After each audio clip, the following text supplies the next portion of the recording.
Pod každým veľkým mestom v Európe existujú obrovské podzemné priestory. Prečo to chystajú? Pretože vedia, že dojde k niečomu. Rusi majú 61 miest od Altaja až po Ural. Viete, koľko poschodí má Paríž pod zemou? Mimo katakomb. 16. Miláno 12. Rím 12.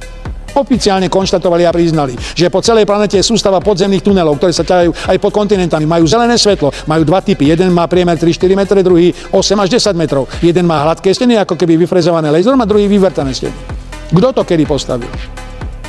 Kto postavil obrovské podzemné mestá, ktoré máte napríklad v severnej Číne, alebo v východnej Anatolii, alebo v Južnej Amerike, nedaleko Kuska, ktoré umožňujú ubytovanie 10 000 ľudí s tým, že nemáte ventiláciu, ale môžete tam mať uskladené potraviny, máte pitnú vodu, máte oddychové priestory a všetko. Čo to znamená? A čo vám hovorí projekt Soncepiok a Avalon? Keď analyzovali výdavky amerického rozpočtu, zistili, že v rokoch 2007 až 2015 sa stratilo 21 biliónov. V rokoch 2016 až 2022 sa stratilo 18 biliónov.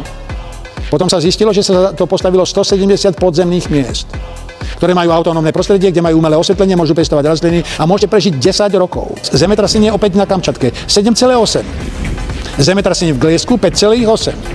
Zemetrasenie na Balkáne 5,6. Všetko sa to aktivuje sa ohnivý kruh, aktivujú sa sopky, ktoré spalí stovky a tisíce rokov. Čo sa to teda s planétou deje? A odpoveď je, skutočne prebieha terraformácia planéty. Najväčším rizikom, vážený, pre vás nebude výbuch sopky, zemetrasenia alebo čokoľvek, ale psychický šok vyplývajúci z tejto udalosti. Napríklad pod Yellowstoneom teraz zistili, že nie sú 2 magmatické chocholy, ale 4 magmatické chocholy, 3-krát väčšie, ako boli pôvodné. A Yellowstone je supravulkán.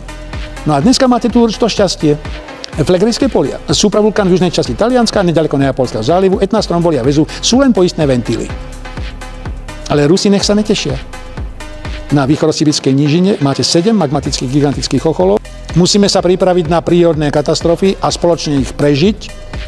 A musíme sa pripraviť na multipolárny svet, v ktorom každý názor má právo na existenciu. Nikto nie je nadradený a nikto nie je potláčaný.